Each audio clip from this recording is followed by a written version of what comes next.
Hey everyone, we're starting a few minutes early. This is Shinju with Dystopia Labs. I have Cameron here from Bath as well as Fluffypony from Tari. We just wanted to thank all of our co-organizers for helping us put the summit together. So Zcash, Zcoin, Starkware, O1 Labs, now Mina Protocol, Bath, and Secret Network. Cameron, do you want to intro some of our community partners and just thank them Absolutely. for all the help? Yes. But first, I got to thank you first, Shinju. This has been an amazing couple of days of conferences. If you haven't checked it out, check out the conferences from yesterday. They're great. But besides that, thank you to the blockchain clubs at UCLA, National University of Singapore, UCSB, Davis, Michigan, Miami, Dallas, Tsinghua University, Rochester Institute of Technology, the Corella Blockchain Institute, the Midwestern Blockchain Consortium, and all the other ones who helped put this together, or not put this together, but market it out to people and ensure that it's going to be a super huge success. So thank you so much. Yeah, we've listed all of our community partners on Twitter and also on the cover of this event. So feel free to look at it and check out their sites. They have been creating really great content. So without further ado, we are ready to transition to our first talk. Ricardo, are you ready? I mean, I could be. All right, so our first talk is on privacy enhancing currencies and supply auditability, and I'll let you take it from here. Would you mind introing yourself before you jump in? I do not mind doing that at all. In fact, I have an entire slide prepared. All Fantastic. right. So as promised, this is a slide with me introducing myself. I'm Ricardo Spagni. You may know me as Fluffypony. If you don't, I'm Fluffypony on Twitter. There's my GPG key signature thing. So today I'm going to talk about a super, not very controversial topic at all, which is supply auditability. And I'm going to really focus on three things. What is the issue? What are the options? And where does this leave us? So let's dive right in. For those that don't know, here's the issue. It's basically that Bitcoin is the gold standard. You can see the amounts being transacted, and everyone likes this. And you might ask yourself, why do they like this? The reason that they like this is because when they look at a privacy enhancing currency like Monero, they don't see the amounts because those amounts are hidden through various methods. And this, of course, has led to criticism that there's hidden inflation risk because you can't see the amounts, and that's bad because what you really want to be able to do is take out your calculator, your Texas Instruments TI 92 or whatever that famous one is, and you want to literally type in all the amounts from the blockchain and then go, this is the total number of Bitcoin in existence. Haha, it's great, I've audited the supply myself. But when you can't see the amounts, that's problematic, right? And I think that's a terrible baseline for auditability. And the reason I think it's a very bad baseline for auditability is for a number of reasons. The first is we rely on things all the time that we can't validate using our Texas Instruments calculator. I mean, we kind of could really hashing and key derivation. We could actually do that by hand, but let's be honest, no one's going to do that. We just trust the piece of code, or we trust the research, or we trust the implementation. And by and large, that's okay because a lot of the stuff is well researched. A lot of the cryptography used in Bitcoin, used in Monero, is stuff that's existed for a long time. It's well understood, even if it is more recent. Some of this cryptography goes back decades. And so even though you might not take out your fancy schmancy graphing calculator, you still know that in open source software like Monero and Bitcoin, there's a bunch of people who have actually taken out their graphing calculator and checked that. So cool, we trust them, and that's okay. And this is why I'm sort of saying I don't think that there's much value in saying I need to see it with my eyes. I need to see the numbers with my eyes, because that's like saying I can't trust the public key, my Bitcoin public key, unless I've whipped out my TI-84, TI-86, or TI-82. There's lots of arguments going on about which Texas Instruments calculator is the best.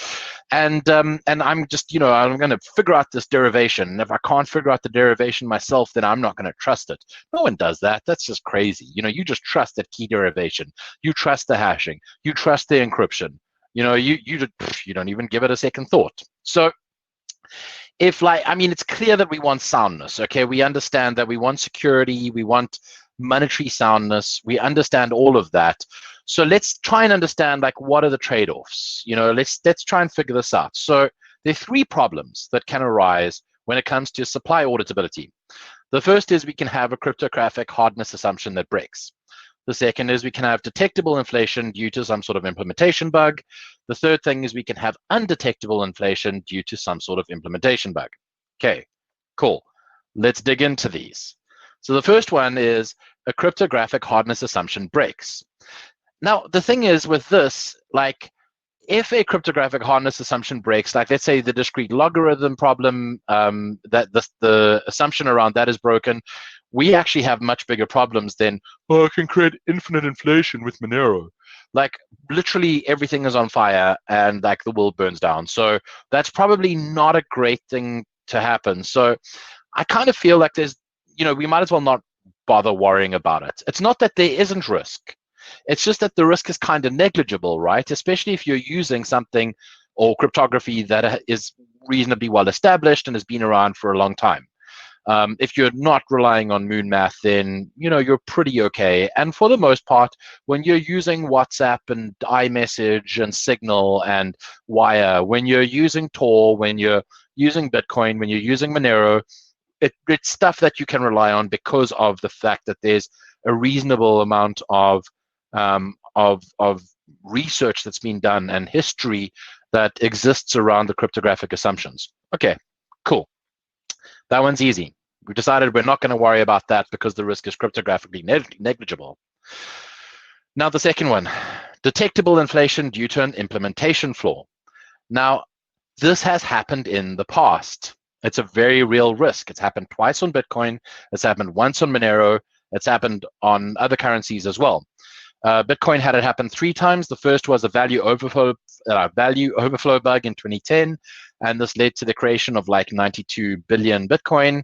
The second was a double spend bug in 2018, and with Monero, there was a key image malleability bug in 2017. Now, let's sort of think about this, because these incidences have occurred. So what happened? Well, they were handled safely. Okay, so back in 2010, when there were these billions of Bitcoin that were created, they were soft forked out, no problem. The more recent double spend bug, it was detected and discreetly fixed before anyone could exploit it. Same with Monero's key image malleability bug. It was detected, it was discreetly fixed. But now here's the problem. What happens if it's not handled safely? So let's imagine that in these 3 instances, something happens and the funds are spent before detection. Well, this is an issue, right? Because there are no valid proposals for dealing with this.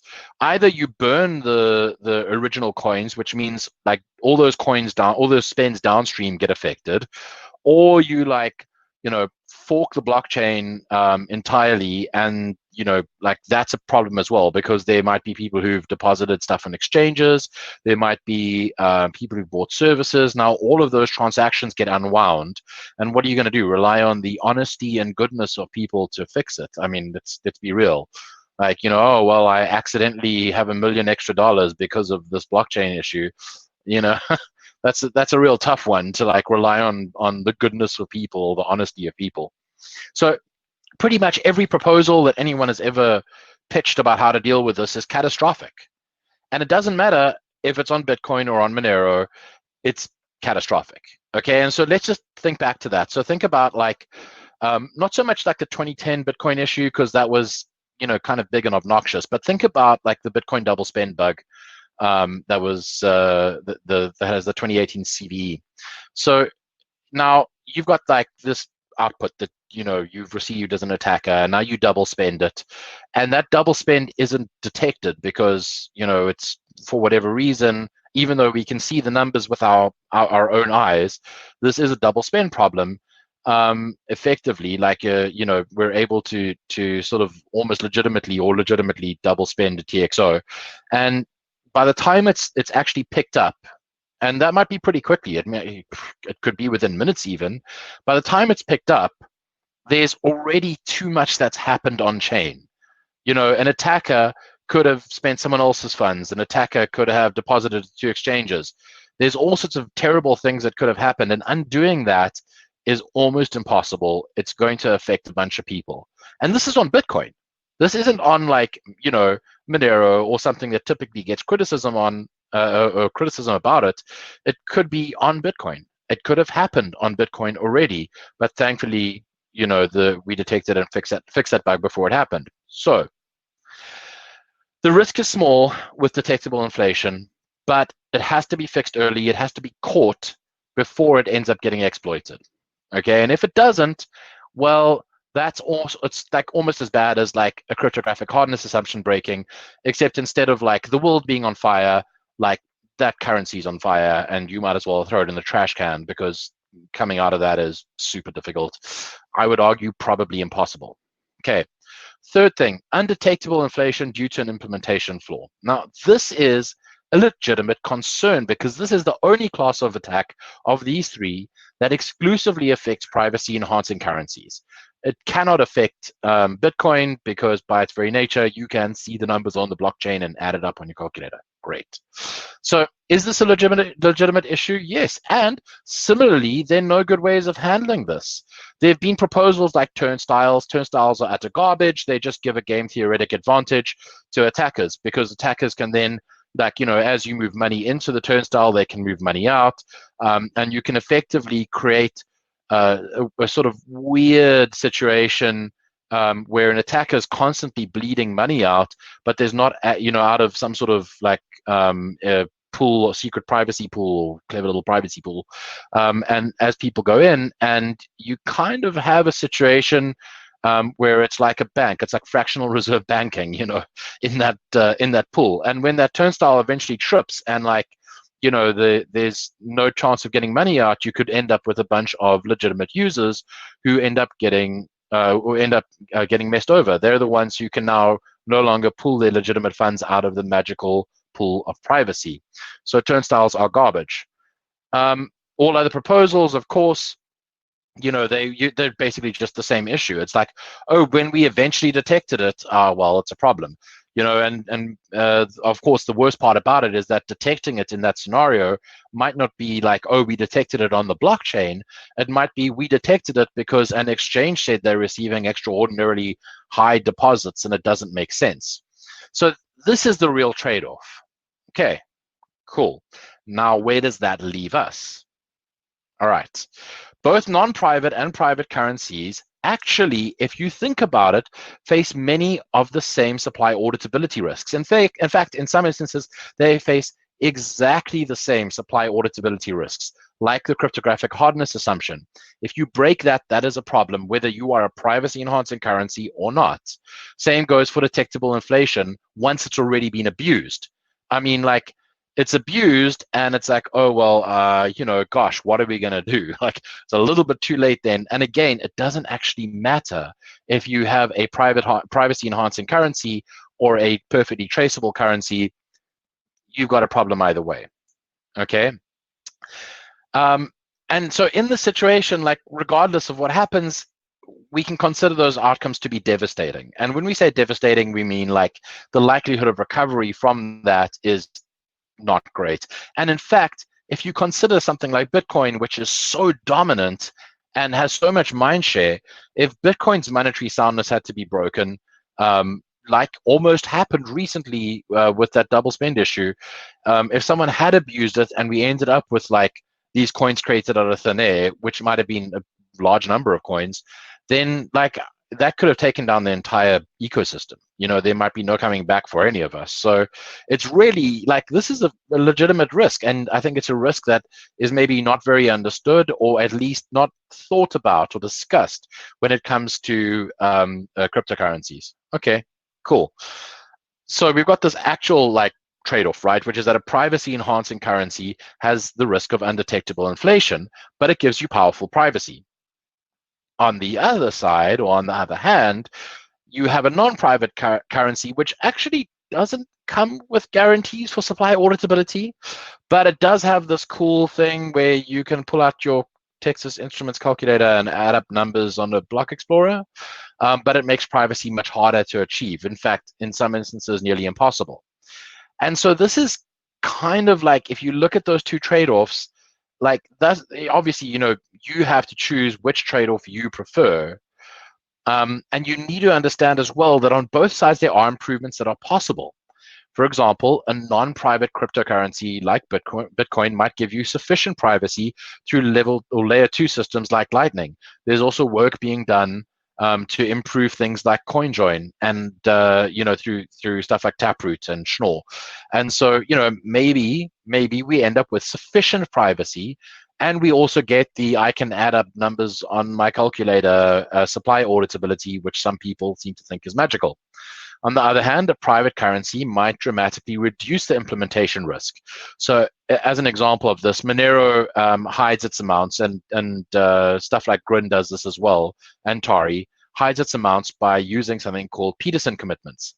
Now, Peterson commitments are special because it's kind of like you're committing to the value without revealing the value. Okay, so it's like this very cool, zero knowledge thing. And because we had the ZKP Privacy Summit, I have to make sure that I throw in like a zero knowledge thing. Cool.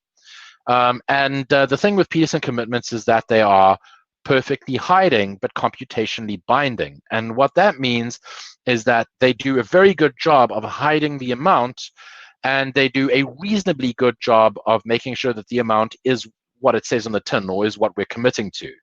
Now, the flip side to this, or the sort of inverse of this, the didactic opposite of this, is Algomel commitments, and they are computationally hiding but perfectly binding.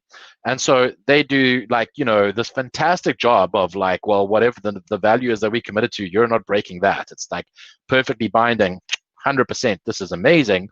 But of course, the actual hiding bit is computationally hiding, so it might be broken one day by a sufficiently powerful computer, and you might be able to figure out the amounts.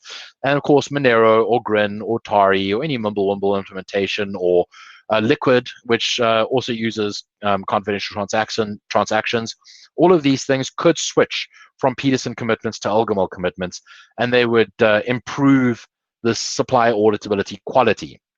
Now, it's important to understand that there are reasons for this not having been done right now, and that is because Algomel commitments are just massive and really, really big and really slow by comparison. And of course, you don't get the magic that Bulletproofs provides, which is that you can do all sorts of cool zero-knowledge circuitry stuff with it, and it's much smaller and more compact and much faster to verify, and there's all sorts of really cool tricks that you can do with Bulletproofs to make it even faster.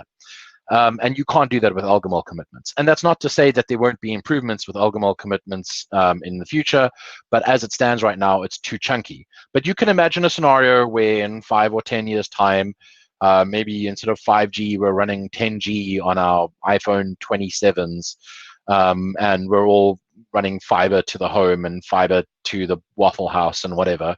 And maybe in that scenario where latency is dropped, and so you can move a lot more data around on the internet a lot faster, then it might make sense for something like this to work and to operate without sufficiently putting a damper on decentralization. And of course, this can be done today. I mean, you can actually go and make that switch today. And in fact, Grin has built something in called a switch commitment, where they are able to make that switch in future quite easily. So this is something that's quite nice, because it provides this added boost to supply auditability in the future. Cool. So I think it's important to understand that everything has unavoidable trade-offs. And oftentimes we tend to ignore the trade-offs, or we tend to go no, I need to have the ability to look at the blockchain explorer and add the numbers on my calculator. And without that, everything is a scam and rubbish. And of course, that's not true, because as pointed out, even with that ability, you can still end up with supply auditability issues. And so it's not as simple as saying I need to be able to see the numbers. It's more complex than that. It's more nuanced than that. And I think it's important that individuals look at this and they choose the set of trade-offs that make the most sense. You might need that improved privacy, and you're willing to accept that there is this risk, and it's small, but it is non-negligible, that there might be hidden inflation, that everything might implode. Just like you might choose, like I don't care about privacy that much. I shower with my shower curtain open and the webcam on, and in that case, you might say like, I accept the small, non-negligible risk that there is inflation that gets exploited and destroys like the entire fabric of time and space, or at least destroys the currency that I'm using. And so it's important to evaluate those risks, understand them, and of course keep up to date with future improvements, because this situation might change in future. There might be a privacy enhancing technology in the future that really improves on this in a substantial way, or there might be improvements to Bitcoin that improve on privacy in a substantial enough way, while still retaining a lot of the nice supply auditability stuff that people like. And I think it's important as well at this point to point out that this isn't about Bitcoin versus Monero. I've had some comments on this topic before where people think that this is somehow like Bitcoin versus Monero, or like Bitcoin versus non-private, versus some other private currency or privacy enhancing currency, and it's not that at all. This is actually about Bitcoin versus Bitcoin. And what I mean there is, recently I've heard a lot of arguments about Bitcoin not improving privacy, and a lot of the times those arguments go something along the lines of, if we add privacy to Bitcoin, then regulators won't like it, or this one in particular, if we add privacy to Bitcoin, then there will be a supply auditability problem. And my argument is, you've got the supply auditability problem anyway. This might add an extra dimension to it, but you already have the supply auditability problem. So just kind of accept that the supply auditability problem exists. There's no good way of handling it. Turnstiles are garbage. They don't work. And so, and if it is exploited, like, you're in deep water anyway. And so choose the thing that is best for you. In this case, for Bitcoin, I would say adding privacy is best for everyone. So that's really all I wanted to cover. I thank you for your time. Feel free to continue this debate on Twitter, where you can scream at me and I can tell you how your opinion is incorrect. Go and watch this talk again.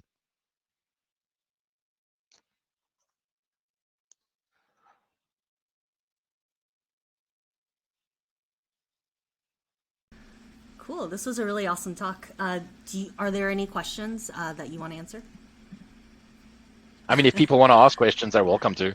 All right. So I see one question. I see one question in the chat.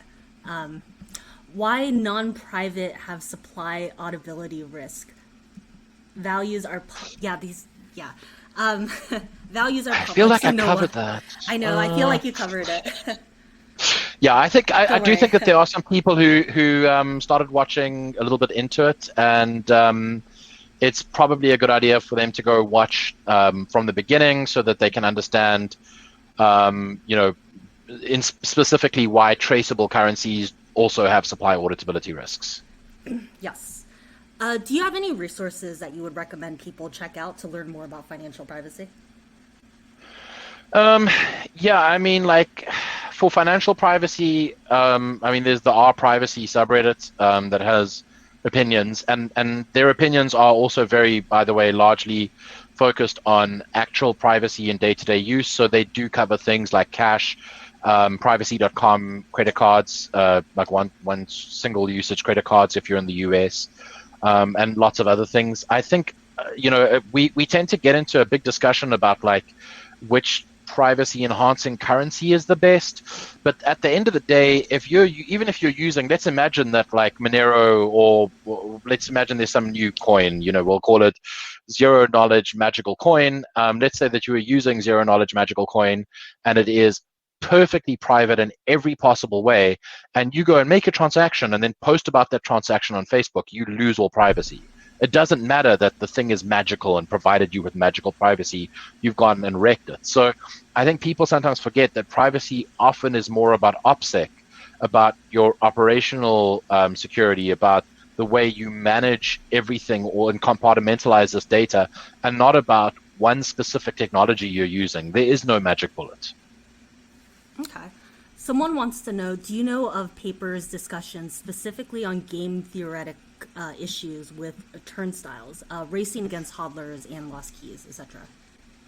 I don't think that there's been anything that's been written up on it yet.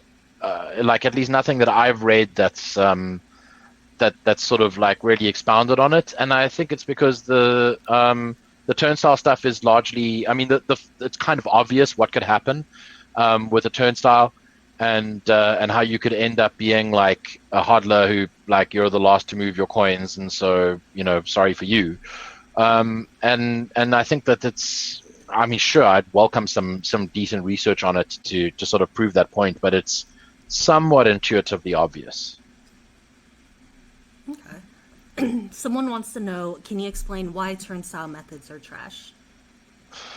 Yeah, so I think like the best way to think of it, right, is if you imagine like an actual turnstile going in and out of a subway, and you can imagine like an attacker that is within the subway station able to generate more people out of thin air. And then all he does is he watches, and when someone walks into the subway station, he takes one of his magically created robots and they exit. At some point in time, you're going to you still can have legitimate people like exiting as well. He just like watches and goes, oh, okay, well, this person's running towards the turnstile, we'll let them through. And at some point, he's going to end up with like all of his magically created people on the outside, and there are going to be a bunch of legitimate people stuck in the subway station that aren't able to exit. And that's really the issue, is that it doesn't solve the problem. It just sort of like creates what I like to think of as supply auditability theater. It like seems to solve the problem. Hey, look, we've got this thing, and when it gets tripped up, well, then that's it closes. But the problem is it closes and can and will damage legitimate holders if there's an actual exploit. So that's in the absence of the exploit, it's great. This is fantastic. But if there is an exploit, you've got an issue. Okay, perfect. Someone wants to know a bit more about Tari. Sure. Tari is a decentralized assets protocol. It uses Mimblewimble on the base layer and builds on top of that, and it's merge mined with Monero, so it's sort of architected as this merge mined sidechain with Monero as a way to sort of make this cool thing built on the side of Monero. So, question. I've heard Mimblewimble isn't very effective. Has that been fixed? Is that true? False? Isn't very effective from a privacy or a scalability perspective? Privacy. Okay, cool. Yes, so that's very true. So from a scalability perspective, Mimblewimble is excellent, which is why Tari chose to build on it. From a privacy perspective, it's got some good points. There's a lot of cool stuff that it does, which is great for privacy, like having confidential transactions baked into it, and doing transaction cut through as well, which is also good for privacy. It's not perfect, and it's not trying to be, at least like right now, it seems to me that a lot of the research isn't focused on massive improvements to Mimblewimble privacy, especially because there's interactivity required with transactions and that sort of thing. Although even there's work that's been done on non-interactive Mimblewimble transactions. And I think that it's not like perfect for things like let's create a privacy, like super privacy focused currency, but for something like Tari that allows people, or will allow people, to switch back into Monero if they have like strong privacy needs, and then they can come back into Tari whenever they have like these more sort of decentralized assets transactional needs. I think it lends itself towards that very much. Okay, very cool. So for tokenizing digital assets, will you guys need like security token platforms or like on and off ramps for that later on? Yeah, absolutely. So there's I'm sort of I have a big interest in security tokens. I think that there's a lot of cool things that can be done with security tokens, especially around like new types of organizations, not DAOs. I mean, like actual organizations, like registered entities, and that comply with legislation, but still have this really cool sort of, way of issuing shares and of maybe even handling shareholder voting and that sort of thing. So I think that security tokens are of interest to me, to Tari as a community. And yeah, I mean, like, as and when the time comes around, there definitely should be some discussion about with those organizations. I'd love to see them like adding support for Tari security tokens, or for security tokens issued on Tari. Very cool. Last question. How can view keys be used to comply with FATF travel rule? So there's a really good paper that we commissioned Perkins Coie to write on how organizations, exchanges, service providers, whatever, can comply with regulation while still dealing with